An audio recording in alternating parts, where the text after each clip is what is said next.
जून 4, 2023 इतवार, पवित्र त्रित्व का महापर्व। पहला पाठ, निर्गमन 34, 4-6, 8-9।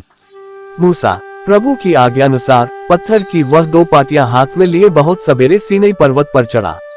प्रभु बादल के रूप में उतरकर उसके पास आया और अपना प्रभु नाम प्रकट किया। प्रभु ने उसके सामने से निकलकर कहा, प्रभु एक करुणा में तत्कृपालु ईश्वर है। वह देर से क्रोध करता और अनुकंपा तथा सत्य प्रतिज्ञता का धनी है। और कहा, प्रभु यदि मुझ पर तेरी कृपा दृष्टि है तो मेरा प्रभु हमारे साथ चले। ये लोग हठधर्मी तो हैं, किंतु तू हमारे अपराध तथा पाप क्षमा कर दे और हमें अपनी निजी प्रजा बना ले। दूसरा पाठ, 2 कुरिन्थियों 13:11-13। भाइयों, अलविदा। आप पूर्ण बने, हमारा उपदेश हृदयंगम करें, एकमत रहें, शांति बनाए रखें और प्रेम तथा शांति का ईश्वर आपके साथ होगा। शांति के चुंबन से एक दूसरे का अभिवादन करें। सब ईश्वर भक्त आप लोगों को नमस्कार कहते हैं। प्रभु ईसा मसीह का अनुग्रह, ईश्वर का प्रेम तथा पवित्र आत्मा की सहभागिता आप सबको प्राप्त हो। सुसमाचार, यूहन्ना 3:16-18। ईश्वर ने संसार को इतना प्यार किया कि उसने इसके लिए अपने एकलौते पुत्र को अर्पित कर दिया, जिससे जो उसमें विश्वास करता है उसका सर्वनाश न हो बल्कि अनंत जीवन प्राप्त करे।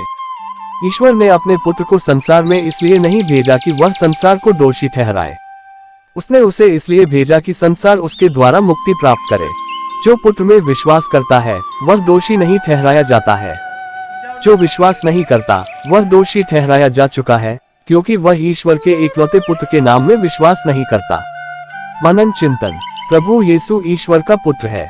हम मानते हैं कि पिता ईश्वर ने अपने इकलौते पुत्र को दुनिया में भेजा।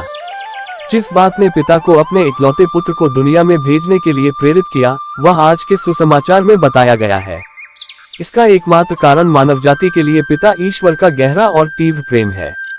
इस अटल प्रेम ही ने पिता को पुत्र को संसार में भेजने के लिए प्रेरित किया। पिता के इस कार्य का उद्देश्य मानव का उद्धार करना था। मनुष्य को अपने विश्वास के द्वारा उद्धार के इस प्रस्ताव को स्वीकार करने की आवश्यकता है। अनुग्रह ईश्वर की ओर से प्रस्ताव है। मनुष्य से अपेक्षित प्रतिक्रिया विश्वास है, जो कि केवल ईश्वर की सहायता से ही संभव है। पुत्र जगत में आया और क्रूस पर अपनी मृत्यु के द्वारा ईश्वर के अनंत और अटल प्रेम को प्रकट किया। मनुष्यों का उद्धार अब ईश्वर के कार्य पर नहीं बल्कि मानव के कार्य पर निर्भर करता है। प्रभु ईश्वर की भूमिका पूरी हो चुकी है। हमारी ओर से पहला कदम ईश्वर की वाणी को सुनना है, जो हम में विश्वास पैदा करता है, पश्चाताप की ओर ले जाता है, जो हमें पावन त्रित्व के साथ एकता का आनंद लेने के लिए सक्षम बनाता है।